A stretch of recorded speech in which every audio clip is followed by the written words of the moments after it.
Bonjour, chers amis et membres de l'Église baptiste centrale de la Rive-Sud à Saint-Hubert. Encore une fois, votre message de ce dimanche matin.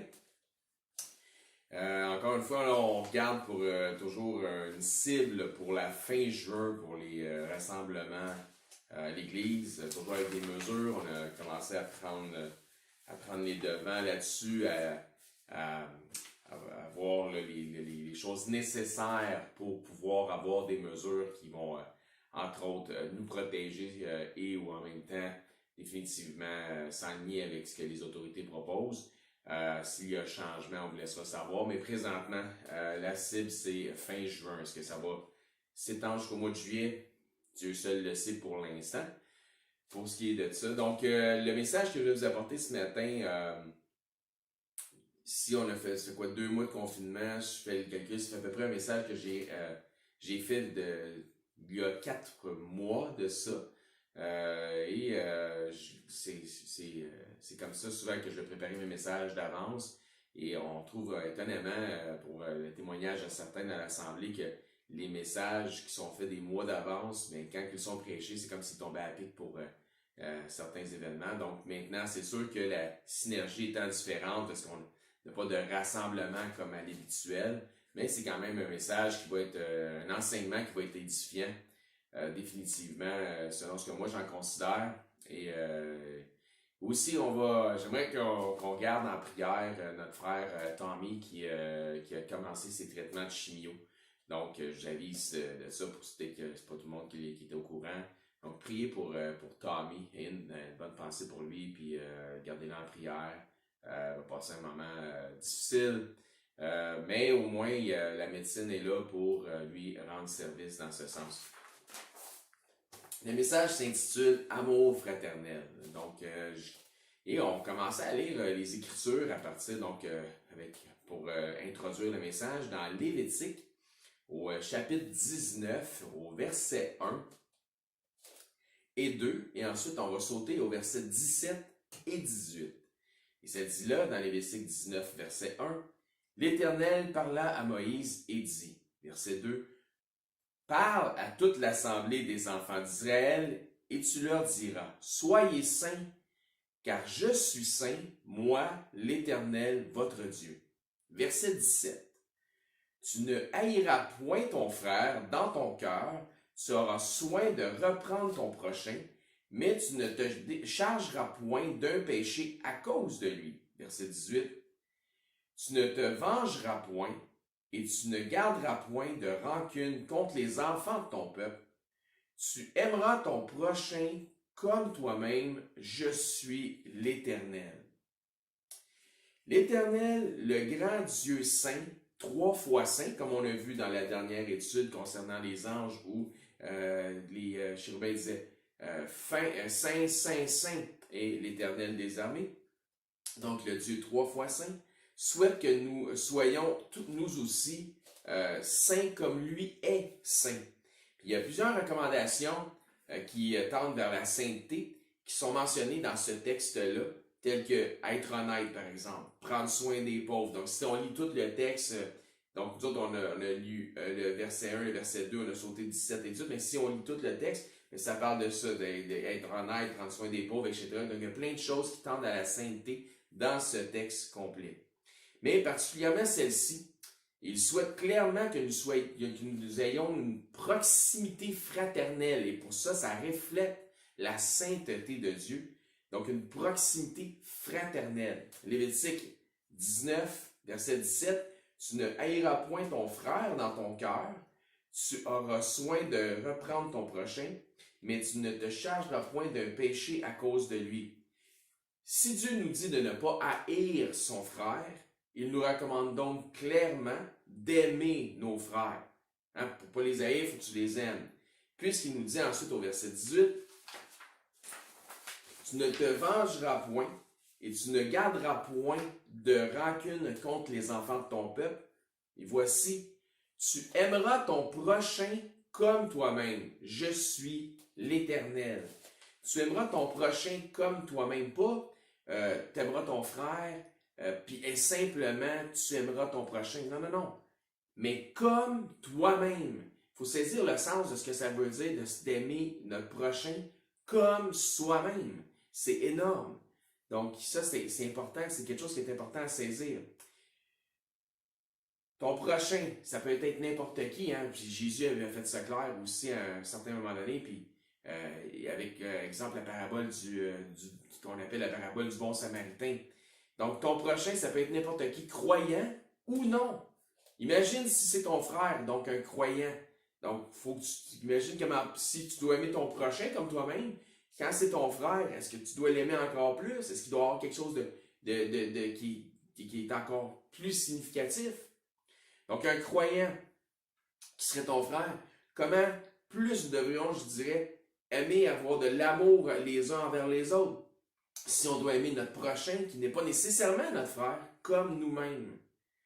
Lévitique 19, 33 et 34, ça nous dit là, si un étranger vient séjourner avec vous dans votre pays, il parle aux Juifs bien évidemment, vous ne l'opprimerez point. Vous traiterez l'étranger en séjour parmi vous comme un indigène du milieu de vous. Vous l'aimerez comme vous-même. On peut observer plus tard dans le Nouveau Testament que, exemple, même lorsque Pierre a dû avoir une nappe avec les quadrupèdes qui descendaient, puis il ne voulait pas entrer, puis il s'est fait reprocher, il ne voulait pas entrer chez Corneille, par exemple, jusqu'à ce que l'Esprit le pousse à le faire, et que les Juifs lui auront reproché d'avoir eu cette proximité avec les gens, quelqu'un des nations. Mais il dit ici, l'étranger parmi vous, vous devriez l'aimer comme vous-même.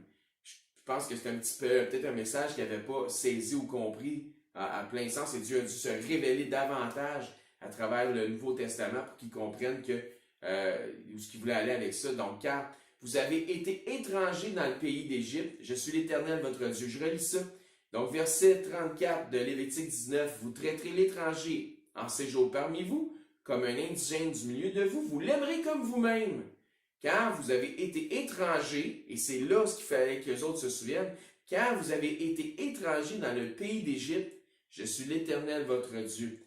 C'est comme si on pouvait reprendre ça à l'ère du Nouveau Testament, c'est comme si Dieu nous disait, tu de la grâce, tu aimeras les non-sauvés, donc ton prochain, comme toi-même. Parce que toi aussi, tu as déjà été quelqu'un qui n'était pas sauvé à un certain moment donné. Donc, nous devrions avoir compassion envers les gens qui sont perdus dans ce monde et en nous souvenant d'où nous sommes issus, car nous aussi, à un certain moment donné, on était perdus sans Christ. Donc, on devrait avoir une compassion. Il ne faut pas dénigrer les pécheurs à cause de leurs péchés. Il ne faut pas participer à leurs œuvres, bien évidemment, mais il ne faut pas les faire sentir comme si nous les méprisions, comme si nous autres, on était meilleurs qu'eux. Parce que la réalité de la chose, c'est qu'on n'est pas meilleurs que les pécheurs de ce monde. On n'est pas meilleurs. On a eu une grâce particulière qui nous a été faite, et c'est le message qu'on doit véhiculer. Que nous, on a eu cette grâce et que cette grâce est disponible aussi pour les autres. Nous devrions avoir compassion car nous sommes sortis un jour aussi de ce monde. Donc, par la grâce de Dieu, comme qu'il les a fait sortir d'Égypte, l'Égypte étant pour nous une image ou un type du monde.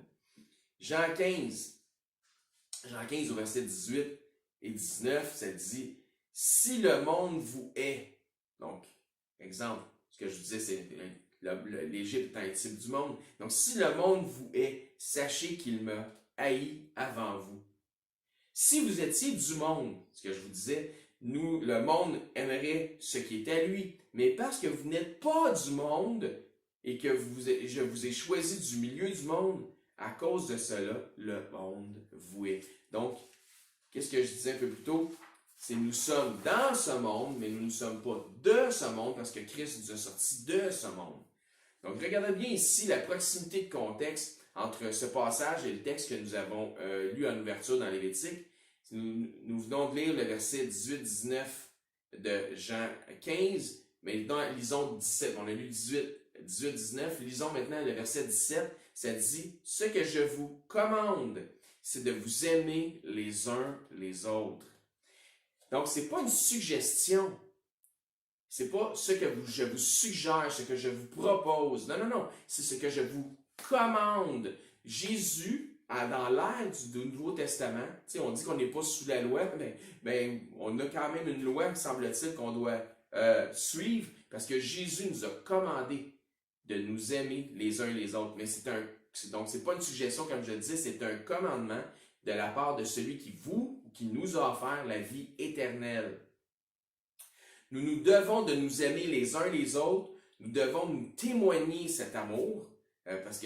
Et donc, à quoi bon de dire j'aime quelqu'un si tu n'es pas capable de témoigner ton amour? Donc c'est comme l'adage qui dit ce que tu fais parle plus fort que ce que tu dis. Donc, à quoi bon dire qu'on a de l'amour pour notre prochain ou de l'amour pour notre frère si on n'est pas en mesure d'en témoigner? Donc, nous devons de nous témoigner de l'amour les uns aux autres. Nous devons nous témoigner de l'amour les uns pour les autres. Ça doit être palpable, ça doit être tangible. Les gens de ce monde manquent ou souffrent d'un manque d'amour. Pourquoi est-ce qu'il y a tant de gens qui souffrent aujourd'hui? Le manque d'amour. Les gens ont besoin du grand amour que Dieu a pour eux en la personne de Jésus-Christ. Question ici. Quand les gens du monde nous observent, nous les chrétiens, les croyants, ceux qui sont assemblés ensemble, qui formons l'Église, que voient-ils ces gens-là? Ils doivent pouvoir observer et ressentir cette proximité que nous avons les uns pour les autres. Cette fraternité, cet amour sincère, cet amour véritable que nous avons les uns pour les autres. Ça doit être quelque chose qui doit être enviable. Tu dois dire, j'aimerais ça moi aussi, pouvoir avoir cet amour-là. Est-ce que quand les gens du monde nous observent, est-ce qu'ils observent les gens de l'Église? Est-ce que c'est ce qu'ils voient? Lévitique 19-17, tu ne haïras point ton frère dans ton cœur. Donc la première partie du verset. Ensuite, dans 1 Jean 3, verset 10, on va lire verset 10 à 17, ça dit, très édifiant, ça dit, c'est par là que se font connaître les enfants de Dieu. Écoutez bien. Et les enfants du diable. Quiconque ne pratique pas la justice n'est pas de Dieu non plus, celui qui n'aime pas son frère. Car ce qui vous a été annoncé et ce que vous avez entendu dès le commencement, c'est que nous devons nous aimer les uns les autres et de ne pas ressembler à qui? À Caïn, qui était du malin, qui tua son frère. Donc, ce qu'il dit ici, les enfants du diable, comme ce qu'il venait de dire au verset 10. Et pourquoi le tua-t-il? Parce que ses œuvres étaient mauvaises et que celles de son frère étaient justes. Ne vous étonnez pas, frères, si le monde vous hait. Si on avait vu plus tôt aussi, si le monde vous hait, c'est parce qu'il m'a haï en premier, je vous ai sorti du monde, donc ça va en lien aussi avec ce qu'on a lu tantôt. Verset 14. Nous savons que nous sommes passés de la mort à la vie parce que nous aimons les frères.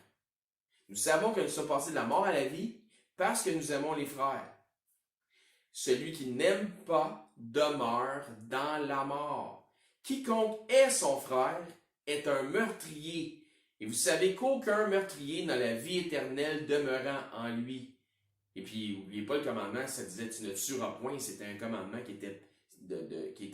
c'était un péché ou un crime qui était passible de la mort. Donc, qui était le meurtre.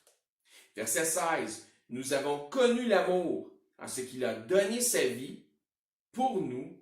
Nous aussi, nous devons donner notre vie pour nos frères. Et Christ a dit, il n'y a pas de plus grand amour que celui qui donne sa vie pour ses amis, pour ceux qui l'aiment. D'autres questions aussi. Voyez-vous comment c'est important, si on vient de lire ici, dans 1 Jean, tout ce qu'on vient de lire dans 1 Jean du chapitre 3, versets 10 à 17. Voyez-vous comment c'est important de s'aimer les uns les autres. Je vous propose certainement de passer à travers ce passage et de saisir l'ampleur de l'importance de l'amour fraternel dans le Seigneur. Donc, remarquez l'emphase qu'il y avait sur le sujet. Dans 1 Jean 3,14, pour le relire, nous savons que nous sommes passés de la mort à la vie parce que nous aimons les frères. Celui qui n'aime pas demeure dans la mort. Donc, c'est un signe qu'on a vraiment reçu le salut du Seigneur, qu'on est vraiment sauvé, que d'aimer les frères. Ça témoigne de notre salut, en quelque sorte. C'est ce qu'on peut comprendre ici. Donc, c'est important aussi qu'il y ait de l'unité. Parce que s'il y a de la division parmi nous, c'est qu'on ne marche pas selon la vérité. Et s'il y a des divisions, comment est-ce qu'il peut y avoir cet amour fraternel? Comment est-ce qu'il peut y avoir cette proximité fraternelle dont les gens du monde doivent pouvoir être capables d'identifier et de reconnaître que nous sommes à Christ grâce à cet amour fraternel? S'il y a de la division, comment est-ce que ça va être là comme ça devrait être là? Donc 1 Corinthiens 1, verset 10, ça nous dit « Je vous exhorte, frères, par le nom de notre Seigneur Jésus-Christ, à tenir tous un même langage et à ne point avoir de division parmi vous, mais à être parfaitement unis dans un même esprit et dans un même sentiment. Tous parfaitement unis, point de division. » C'est ce qu'on voit dans ce court verset de 1 Corinthiens 1, 10. L'autre question ici, est-ce que ça veut dire que nous devons tous être comme des clones? Certainement pas, puisque ça nous explique clairement dans le même épître de 1 Corinthiens que chaque membre est différent l'un de l'autre. Donc c'est tout sauf ça que ça veut dire. Donc la raison de ces différences, c'est que chacun d'entre nous, nous avons des forces qui sont différentes. Puis des forces qui sont différentes et des forces qui sont utiles pour l'édification du corps que nous représentons. Nous sommes ce corps, nous sommes l'Église, nous sommes les membres les uns des autres et nous devons être étroitement liés. Nous avons besoin des uns des autres. Nous avons besoin des uns des autres et nous devons être utiles les uns pour les autres. Et ce, nous le pouvons en autant que nous soyons dans l'unité. Et je répète ça. Nous avons besoin des uns des autres et nous devons être utiles les uns pour les autres. Et ce, nous le pouvons en autant que nous soyons dans l'unité. Donc, pas d'unité, ça va être difficile. Avec de l'unité, ça va être réalisable et possible. Parce que s'il y a division, l'unité n'est plus. Question, si la main est divisée du corps, comment est-ce qu'elle peut demeurer utile au corps? Impossible. Donc, il ne doit pas y avoir de division. Il doit y avoir de l'unité pour que ça fonctionne bien, pour que l'organisme fonctionne bien. Il faut donc avoir du discernement et faire la différence entre ce que c'est que d'être divisé et simplement de ne pas être d'une même opinion. Voyez-vous, là, il y a un discernement à avoir ici entre être divisé et de simplement de ne pas être du même opinion. Dans Romains 14, 1, ça dit ici, faites accueil à celui qui est faible dans la foi, donc on l'accueille, celui qui est faible dans la foi, et ne discutez pas sur les opinions. Donc, il y a une différence entre des opinions et de la doctrine. Donc, certains peuvent avoir des opinions, puis ça peut être des opinions bibliques en passant. Puis, il y a d'autres choses qui sont définitivement de la doctrine biblique, mais les opinions ne doivent pas nous diviser. D'accord? Donc, il y a une différence entre des opinions et de la doctrine, puis ça nous parle ici de ceux qui sont faibles dans la foi. Puis je crois qu'ici, lorsque ça lié avec d'autres passages dans les Écritures, que ça fait référence lorsque ça parle de ceux qui sont faibles dans la foi, de ceux qui n'ont pas encore toute la connaissance doctrinale au point d'être ce qu'on appelle des hommes faits. Donc, qui sont encore des enfants, si vous voulez, ou des enfants en Christ, puisque ça dit « faites accueil ». Donc, c'est comme si c'est quelqu'un de nouveau. Et il y a d'autres Écritures qui confirment un petit peu ce point-là. Donc, je pense que ça fait référence vraiment à des enfants en Christ. Donc, si tu entres dans une discussion d'opinion avec un nouveau converti, ou quelqu'un qui va être à ce qu'on appelle ou encore au petit lait, parce qu'il n'est pas rendu la stature d'homme fait en Christ, ça se pourrait que ça ne soit pas très édifiant. Puis cette personne pourrait avoir l'impression d'être rejetée ou même être offensée à cause de ton ou de votre ou de son opinion. Et ça pourrait affecter en quelque sorte sa foi. Parce que souvent le nouveau converti va intégrer le troupeau avec le désir bien sûr de plaire au Seigneur, heureux de son salut, content d'avoir été sauvé, mais il va venir quand même, va venir à Christ avec des idées préconçues, bien évidemment. Il faut comprendre et se mettre à son niveau à ce moment-là, puis ne pas embarquer dans des discussions d'opinion avec celui-ci. Donc, il faut choisir nos combats pour ne pas affecter sa foi ou sa jeune foi en Christ, pour pouvoir laisser du temps au Seigneur de ne pas travailler avec la personne, faire en sorte que le Saint-Esprit puisse faire le ménage dans ses pensées, donc que le Saint-Esprit puisse renouveler, comme ça nous dit, son entendement. Donc, laissez à ce moment-là, quand il y a des choses comme ça, puis ça va arriver, laissez la prédication et l'enseignement de la parole de Dieu faire la différence. Ne lui faites pas tort à cette personne-là. Par contre, si quelqu'un vient à vous s'identifiant comme quelqu'un qui est un homme fait, ou ça peut être un homme ou une femme, je ne fais pas de distinction, mais un homme fait à la stature d'un enseignant, quelqu'un qui a de la maturité en Christ, puis qui vous apporte une doctrine bizarre, ou que celui-ci semble faire de son opinion une doctrine absolue, ben ça, c'est une autre histoire. Dans le Seigneur, nous devons donc avoir une unité d'esprit, une unité de doctrine, mais rien n'empêche que nous ayons des opinions différentes, et la Bible est claire là-dessus. On peut avoir des opinions différentes. Des opinions, l'affaire, c'est que tout le monde en a.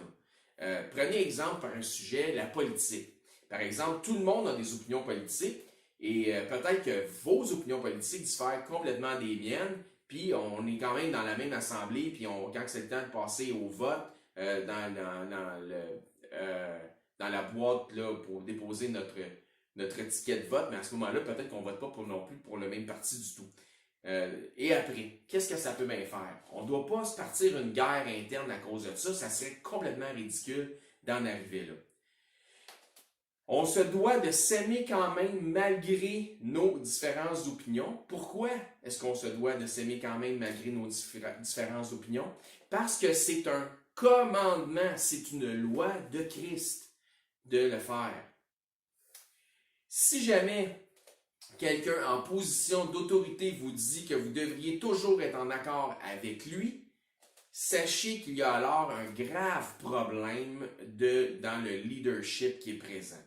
Vous avez probablement affaire, si c'est le cas, à quelqu'un qui cherche à avoir domination sur le troupeau, et ça va directement à l'encontre des recommandations de ce que la parole de Dieu enseigne.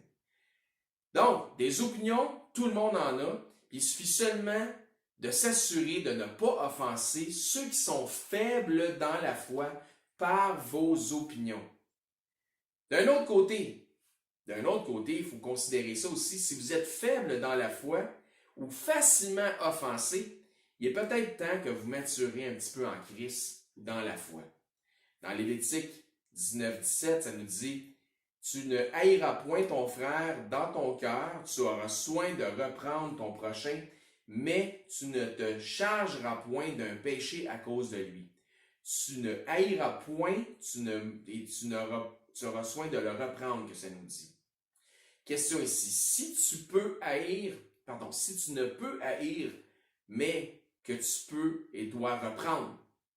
Si tu ne peux haïr, mais que tu peux et que tu dois reprendre, donc sans haïr, dans quel esprit dois-tu reprendre? On a un indice. Dans Galates 6.1, ça dit « Frère, si un homme vient être surpris en quelque faute, vous qui êtes spirituels, donc homme fait, donc à la stature de Christ, difficilement offensable, redressez-le avec un esprit de douceur. » Tu te dois de reprendre ton frère ou ton prochain dans un esprit de douceur, donc dans la charité, pas dans l'exaspération, puis les émotions, puis non. Doucement, charitablement, en essayant d'avoir une discussion entre hommes, entre personnes matures dans le Seigneur. Donc c'est comme ça que ça doit se faire. Éphésiens 4, verset 1. Je vous exhorte donc, moi, le prisonnier dans le Seigneur, à marcher d'une manière digne de la vocation qui vous a été adressée. Verset 2. En toute humilité et douceur, avec patience, vous supportant les uns les autres avec charité, vous efforçant de conserver l'unité de l'esprit par le lien de la paix. Vous supportant les uns les autres avec charité. On doit s'aimer les uns les autres, mais parfois, on a moins d'affinité avec certaines personnes. Puis ça peut être vrai dans une assemblée aussi. Puis comme le dit la fameuse expression québécoise, ben, je suis pas capable de le sentir. C'est possible.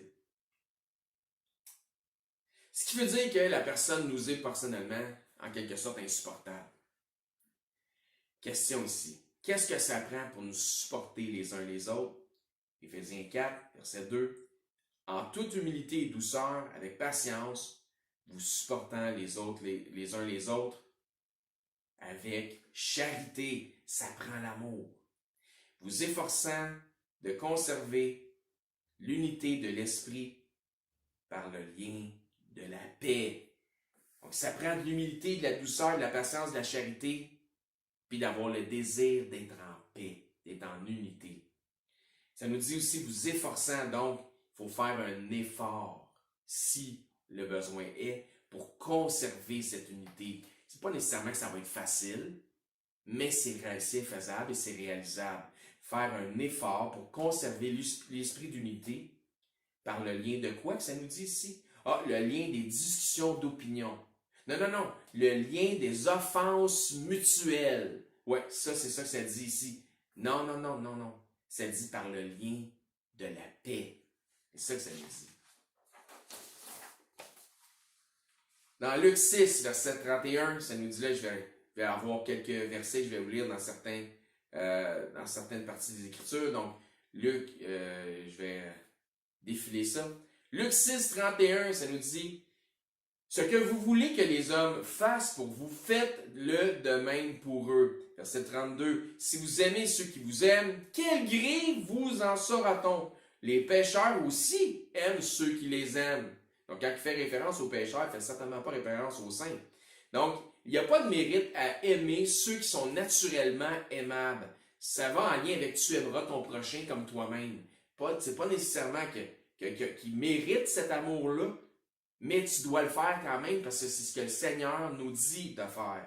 Lévitique 19, verset 18, la première partie du verset nous dit « Tu ne te vengeras point et tu ne garderas point de rancune contre les enfants de ton peuple. » En même temps, le Seigneur nous dit que c'est lui qui est vengeur de toutes choses, donc tu ne te vengeras point. Romains 12, verset 18, « S'il est possible, autant que cela dépend de vous, soyez en paix avec tous les hommes. » Tantôt, on parlait du lien de la paix. Verset 19 de Romains 12, « Ne vous vengez point vous-même, encore une fois, bien-aimés, mais laissez agir la colère, car il est écrit, comme je venais de le mentionner, « À moi la vengeance, à moi la rétribution, dit le Seigneur. » Et ça fait référence à Deutéronome 32, 35. Lévitique 19, 18, la deuxième partie du verset nous dit là, « Tu aimeras ton prochain comme toi-même. Je suis l'Éternel. » Ça veut dire, ce que je te dis, ça a besoin d'être clair. N'oublie pas, c'est moi qui est Dieu. Comme je le disais plus tôt, si vous êtes facilement offensé ou facilement offensable, eh bien, votre gloire devrait être de pouvoir pardonner et d'oublier ces offenses. Si vous êtes un homme ou à la stature de Christ, donc un homme fait en Christ, encore une fois, pas de distinction entre hommes et femmes, mais pour référer à ce que les Écritures nous enseignent, parce que ça nous dit dans Proverbe 19, 11, l'homme, et non pas l'enfant, l'homme qui a de la sagesse est lent à la colère et il met sa gloire à oublier les offenses. En même temps, si vous avez de la sagesse, vous ne serez pas facilement offensé, c'est ce que ça nous dit ici. Donc, regardez à celui qui a porté et qui a souffert pour vos péchés, c'est-à-dire Jésus-Christ. S'il avait été facilement offensé ou facilement offensable, il ne nous aurait pas sauvés, il ne nous aurait pas pardonné, il ne vous aurait pas sanctifié pour la vie éternelle non plus. Une chance que lui n'était pas comme ça. Donc, soyons un petit peu à la stature de Christ, donc pas facilement offensable dans notre foi.